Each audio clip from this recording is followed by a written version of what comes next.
आदिदेव भगवान महादेव शिव और जगत जननी मां जगदम्बा के चरणों में नमन करते हुए शिव शक्ति धाम डापना से मैं श्री पंचदश नाम जूना अखाड़े का महामंडलेश्वर यति नरसिंहानंद गिरी।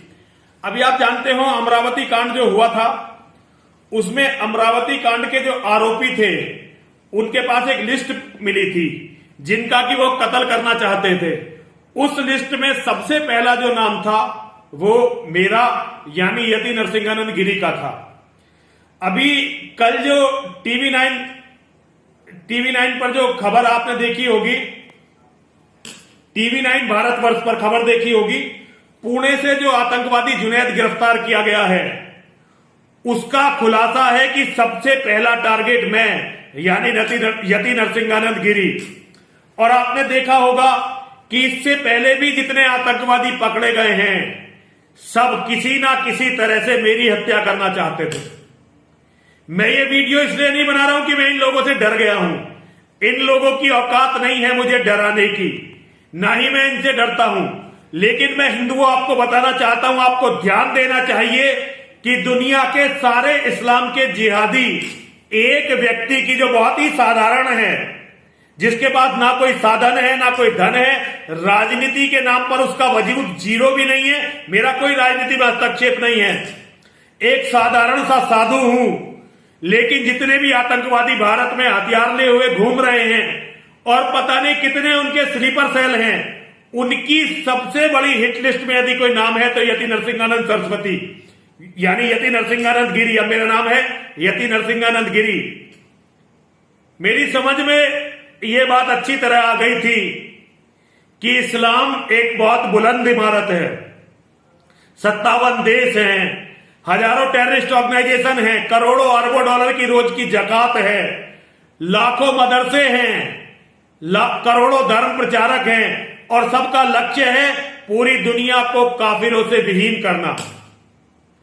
ये इस बुलंद इमारत की नींव में जो चीज है वो है मोहम्मद और कुरान। इसका मतलब है इस इमारत की नींव बहुत कमजोर है।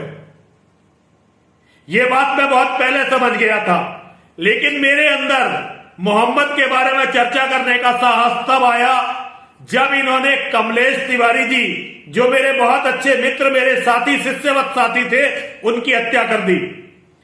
कमलेश तिवारी जी की हत्या ने मुझे प्रेरित किया कि मैं इस्लाम के जिहाद की इस इमारत की नींव पर चोट करूं।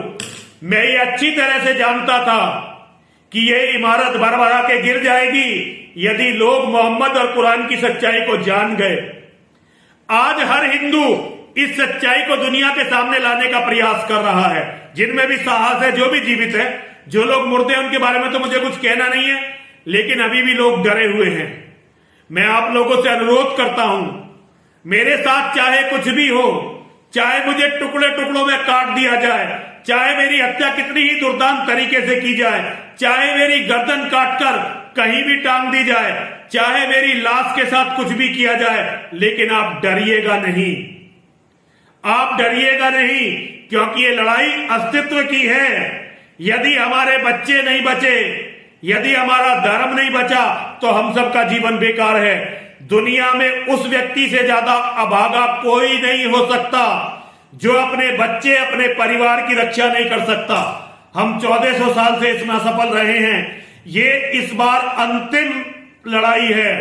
हमें कुछ भी करके अपने बच्चों को बचाना है। हमें अपने बच्चों को बचाना है, हमें अपनी औरतों के सम्मान को बचाना है, हमें अपनी बेटियों के सम्मान को बचाना है। आप मेरी बातों पर ध्यान दीजिए और केवल इतना चाहता हूं आपसे, किसी हिंदू से अब कुछ नहीं चाहता, केवल इतना चाहता हूं ये याद रखिए कि मैं किस बात के लिए लड़ा था और किस बात के लिए मिट गया।